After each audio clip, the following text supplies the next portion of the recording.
Apreciados estudiantes, nuevamente bienvenidos al curso de farmacognosia para estudiantes de regencia y farmacia y de química farmacéutica de la Universidad de Antioquia.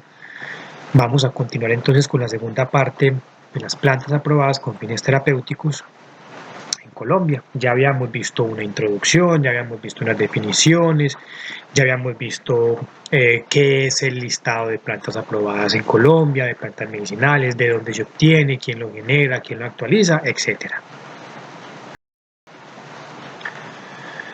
Vamos a continuar entonces con el grupo de plantas que están aprobadas como laxantes o para el tratamiento del estreñimiento.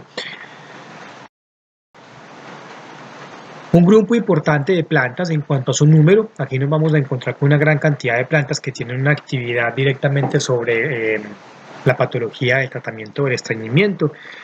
Además de encontrar plantas herbáceas o encontrar algunas plantas que son comunes en nuestro medio, pues también nos vamos a encontrar algunas algas, ¿sí? Como puede ser, por ejemplo, el carragaén o el agar-agar, que tenemos que tener en cuenta algunas particularidades con estas plantas que más adelante lo vamos a ver.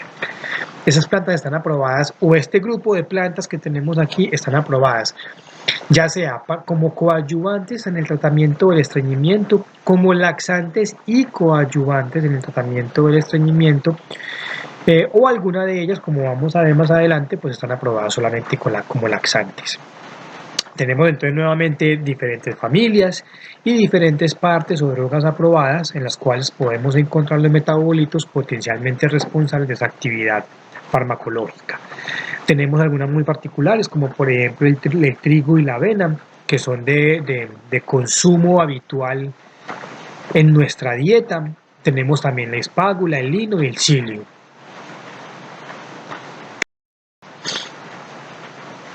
Dentro de la composición química de estas plantas, a modo de generalidad o a modo transversal, nos vamos a encontrar con que estas plantas son muy ricas, por ejemplo, en materias proteicas, en carbohidratos, por ejemplo, en fibra, en almidón, en celulosa y en gluten. Aquí nos vamos a encontrar con una serie de polímeros, como ustedes lo ven acá, una serie de polímeros, los cuales van a ser responsables de esa actividad para el tratamiento del estreñimiento.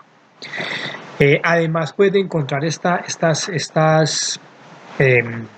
metabolitos, pues también los podemos encontrar puntualmente, por ejemplo, en el caso del agar-agar, con la agarosa o la agropectina, que es la imagen, la estructura que estamos viendo aquí en pantalla, que es la número 25, el cual es un polímero de una serie de azúcares, ¿sí? Además entonces de estos metabolitos principales, pues también nos podemos encontrar con algunos metabolitos como sulfatos, sales de sodio, sales de calcio, etcétera. Muy importante el tema de yoduros. ¿Por qué es muy importante el tema de yoduros? Porque en las algas nos vamos a encontrar un contenido importante de yodo. ¿Sí? Esos elementos que vienen del mar tienen una concentración importante de yodo y son importantes dado que algunas personas la utilizan mucho para el control de la obesidad, ¿sí? Esto hay que tratarlo con mucha precaución y hay que hacerlo siempre bajo supervisión médica, dado que las alteraciones de yodo en el organismo pueden producir tirotoxicosis, ¿sí? Y exacerbar ciertos cuadros clínicos que son no deseados, obviamente. Entonces, hay que tener mucha precaución con el consumo de algas para tratar de controlar la obesidad, dado que tenemos un riesgo de una intoxicación, en este caso, pues por yodo en este tipo de plantas. Tenemos entonces dentro de los mecanismos o las formas que podemos encontrar para el tratamiento del estreñimiento, tenemos unos mecanismos, por ejemplo, como laxante o uno que sea estimulante de movimientos peristálticos, algunos hipolipemiantes y algunos que sirven para la evacuación. ¿Esto en qué se nos va a transformar? Por ejemplo, vamos a encontrar algunas de estas plantas que van a servir como formadora de bolo, ¿sí? Unas que pueden ser suavizantes de heces, otras que pueden actuar como lubricantes y emolientes y otras que pueden ser estimulantes. En este caso, estas plantas que vimos anteriormente y estos metabolitos que tenemos acá van a ser principalmente estimulantes. ¿Estimulantes de qué? Unos estimulantes de esos movimientos peristálticos. Y eso nos ayuda entonces con el tratamiento del estreñimiento. Nos ayuda a tener entonces una evacuación más constante, una evacuación más fluida de esas heces fecales que se van formando en el intestino. Dentro de las contraindicaciones y advertencias que vamos a encontrar en estas plantas, pues tenemos entonces algún tipo de hipersensibilidad a los componentes de las algas o algunas de las plantas. Nuevamente, como lo vimos en el caso anterior de las coleréticas y colagogas, tenemos que tener precaución, dado que se está estimulando, ¿sí?, el flujo en el intestino, pues cualquier estado inflamatorio u oclusivo del tracto digestivo se tiene que tener precaución o se debe tener como una advertencia.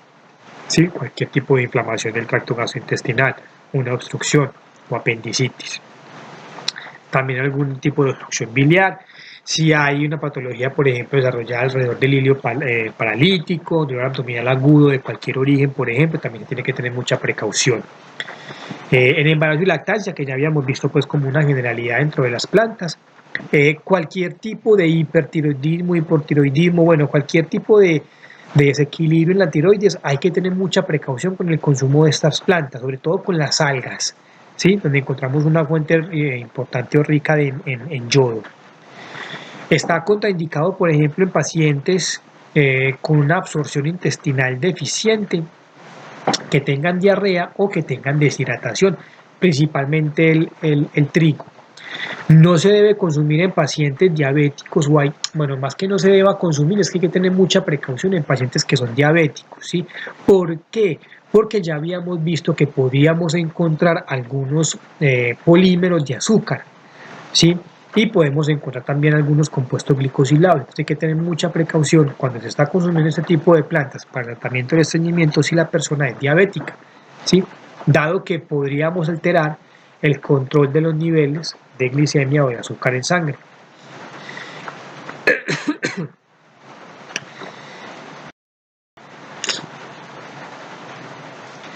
En las plantas que están aprobadas como laxantes nos vamos a encontrar entonces unas muy importantes, sobre todo por el tipo de metabolitos que podemos encontrar. Y ahí tenemos entonces la cáscara sagrada, el ruibarbo, el sen, la higuerilla y el lino. Familia Rhamnaceae, Polygonaceae, Caeslapinaceae, Euphorbiaceae y Liniaceae. Importante en la cáscara sagrada, la droga aprobada de la corteza del tallo. En el ruibarbo, las raíces, y en el sen, hojas y frutos, todas aprobadas como laxantes. Les mencionaba entonces que esas tres primeras plantas pues eran importantes dado el contenido metabólico que tienen. ¿Qué pasa? Que en estas tres plantas, en la Rhamnus prussianus, Reum officinale y Cassia angustifolia o Cassia sen, vamos a encontrar unos compuestos antracénicos, unos metabolitos antracénicos, que ya habíamos visto que ahí podríamos encontrar entonces metabolitos tipo quinonas o antraquinonas. Y ya habíamos observado pues, que estos metabolitos tienen una actividad laxante y o purgante dosis dependiente o dependiente de la dosis. ¿Ya? Podemos encontrar entonces en el Rhamnus prussiana, podemos encontrar aloínas A y B, además de cascarocídeos A, B, C y D, muy importantes estos como los compuestos o metabolitos responsables de esa actividad laxante. Igual ocurre en el Reum officinale, vamos a encontrar unos heterócidos antraquinónicos, enocidos de la A al E, e igualmente para la Cassia angustifolia o Cassia sen nos podemos encontrar esos enocidos aquí principalmente A y B.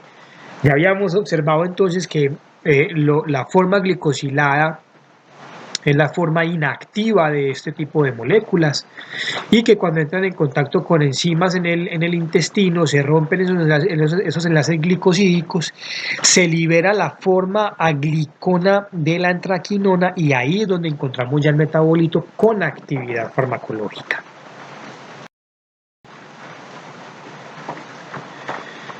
Estos derivados hidroxiantracénicos, estos derivados antraquinónicos, lo que van a generar, recuerden, es un aumento en la concentración de líquidos en el intestino o una disminución de la absorción de agua en el intestino. Total, lo que vamos a encontrar es un aumento de la cantidad o la concentración de agua o de líquidos en el intestino. ¿Esto qué va a generar?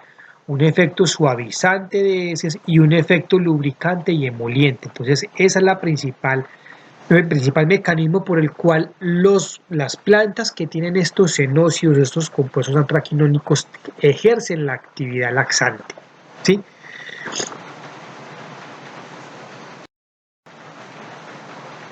En las demás plantas nos vamos a encontrar entonces otra serie de metabolitos, como lo son por ejemplo los polisacáridos, mucílagos, nuevamente encontramos polímeros como la garosa, la agropectina, ¿sí?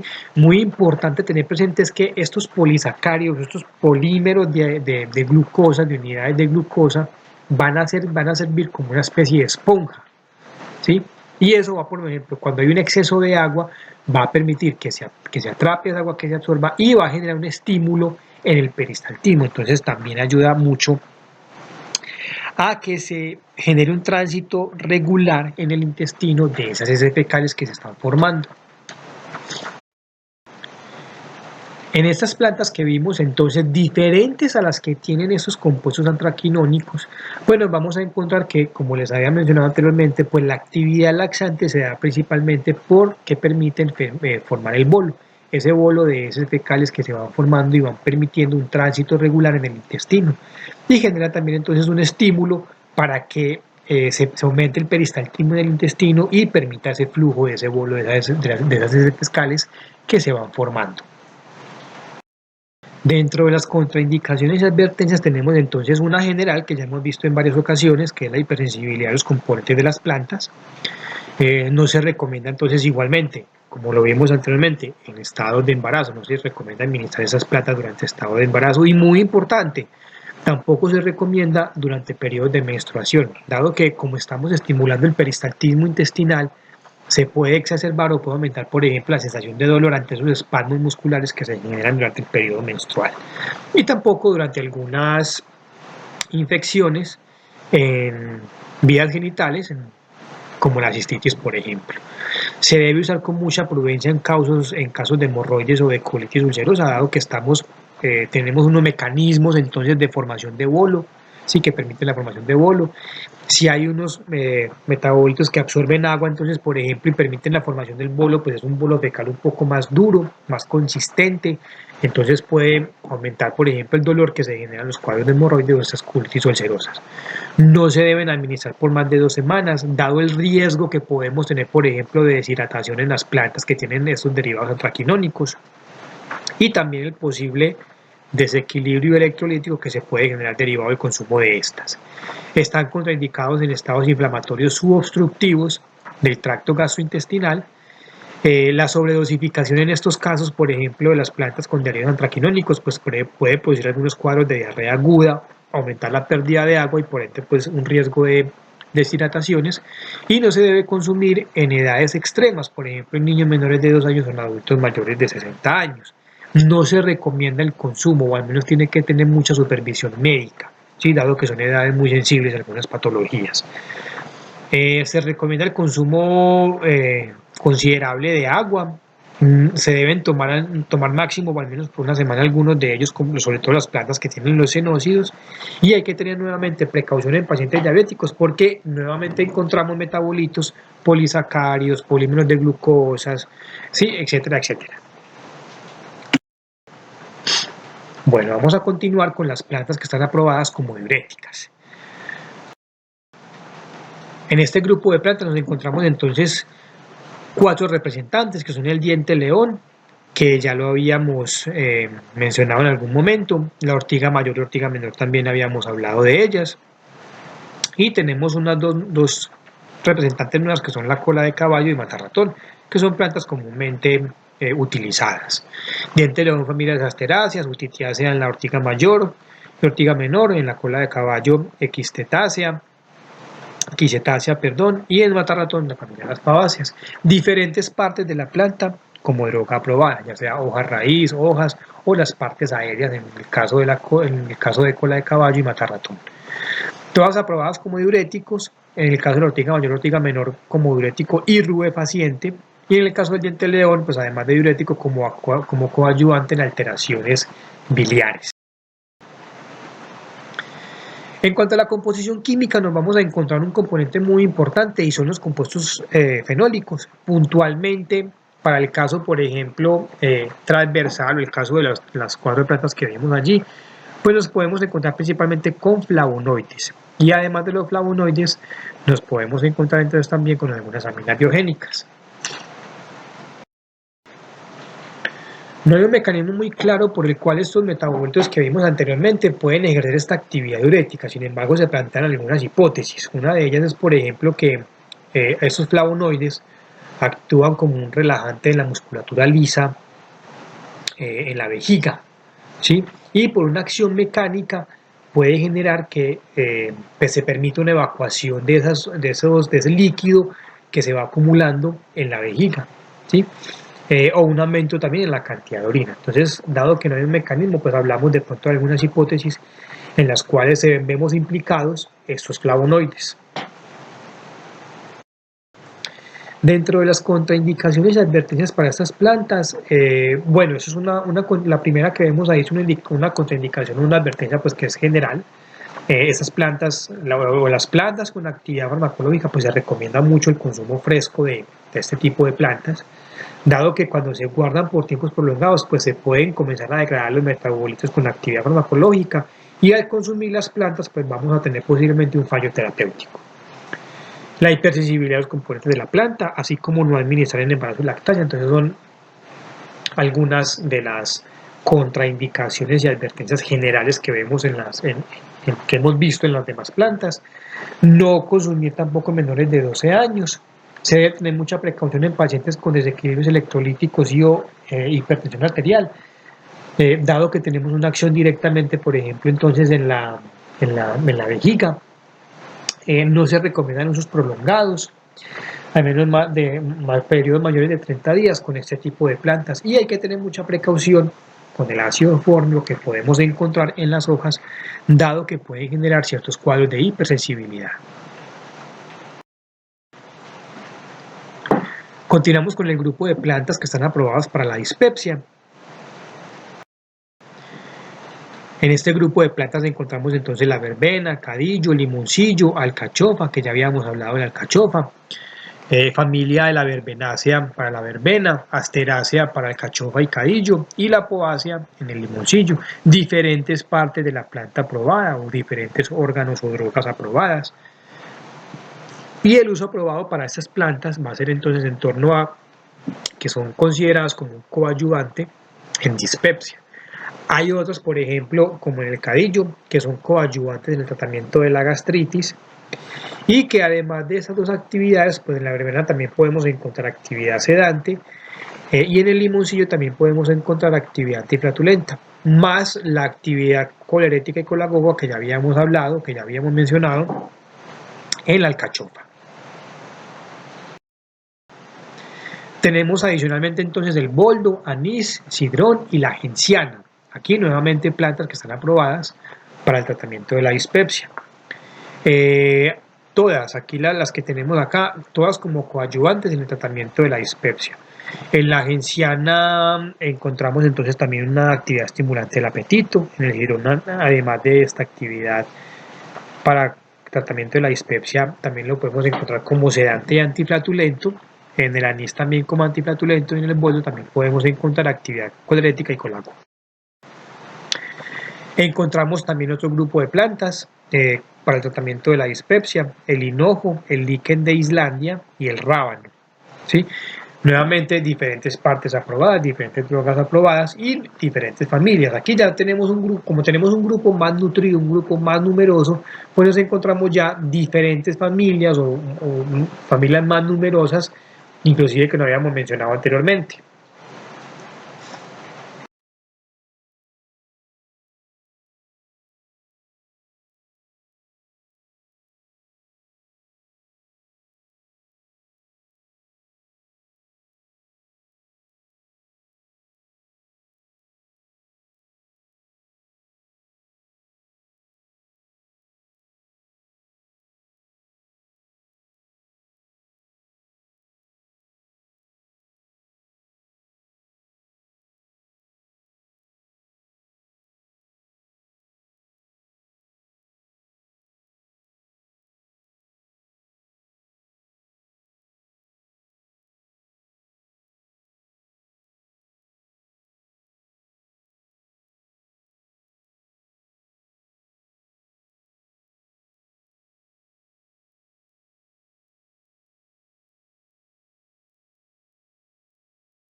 Dentro de las contraindicaciones y advertencias que encontramos para ellas, nuevamente hipersensibilidad a los componentes de las plantas y no administrar en embarazo ni en periodos de lactancia.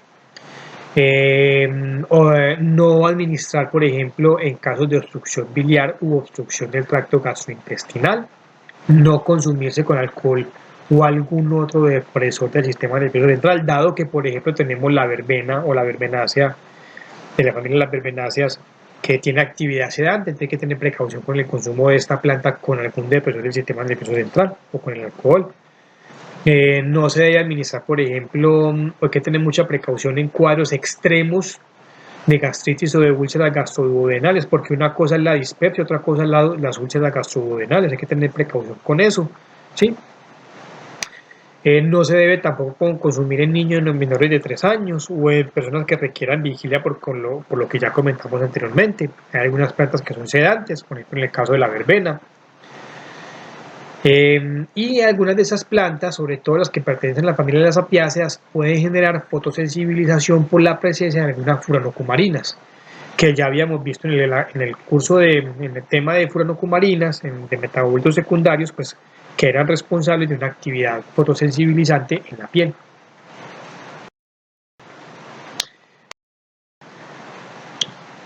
Plantas aprobadas en la insuficiencia venosa, tenemos entonces una planta o un representante que es la vid o las uvas, Vitis vinifera, familia Vitácea.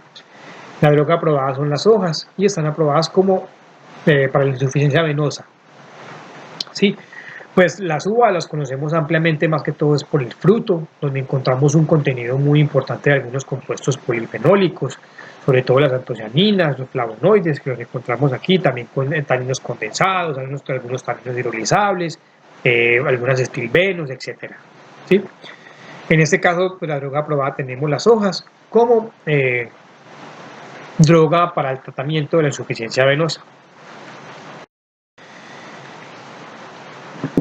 Estos metabolitos tipo flavonoide van a ayudar a modular la vasodilatación y la vasoconstricción, o sea, que van a ayudar a modular el tono vascular por medio de la interacción con los receptores de la endotelina 1.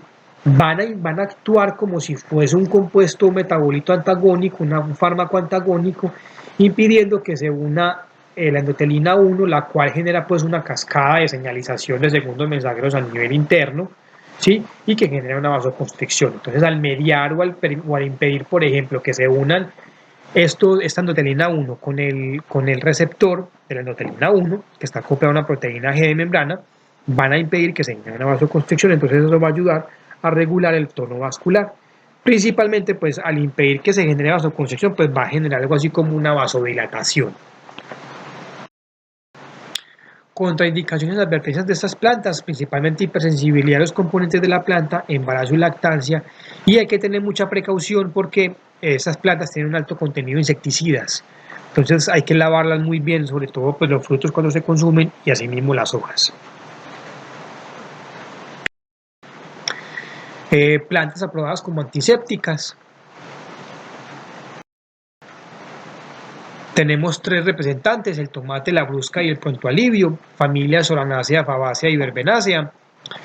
Las drogas aprobadas, por ejemplo, en el caso del tomate son las hojas, en la brusca hojas, semillas principalmente, y en el pronto alivio las partes aéreas de la planta. Todas aprobadas como antiséptico, muy importante esa parte, antiséptico de uso externo. ¿Sí?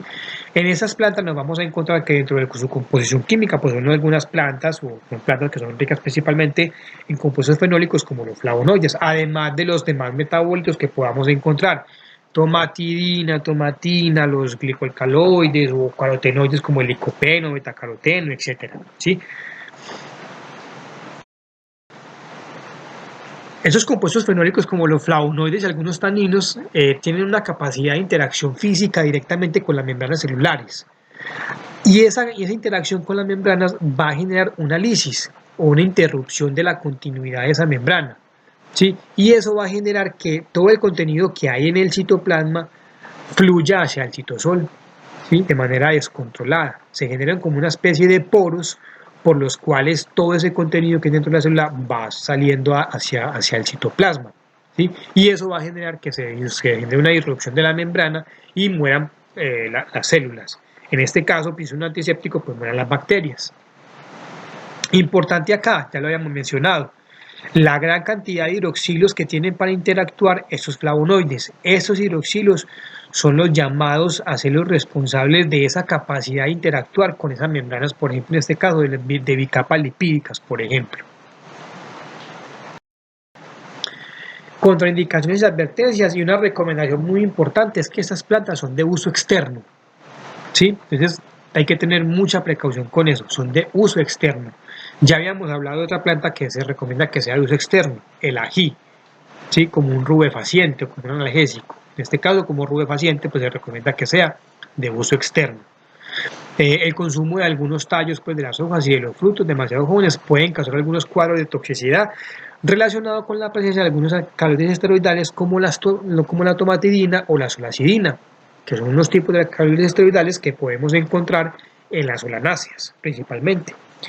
Hay que tener precaución también o advertencia con la hipersensibilidad a los componentes de la planta y obviamente por los estados de embarazo y lactancia. Nuevamente la bibliografía la obtenemos entonces a partir del libro de Plantas Medicinales Aprobadas en Colombia de Ramiro Bonegris y Manuel Jiménez en su segunda edición y del listado de plantas medicinales aprobados en Colombia con fines terapéuticos, en este caso la última versión que es la de diciembre de 2018. Y aquí tenemos las referencias de donde tomamos algunas de las imágenes que mostramos en esta presentación.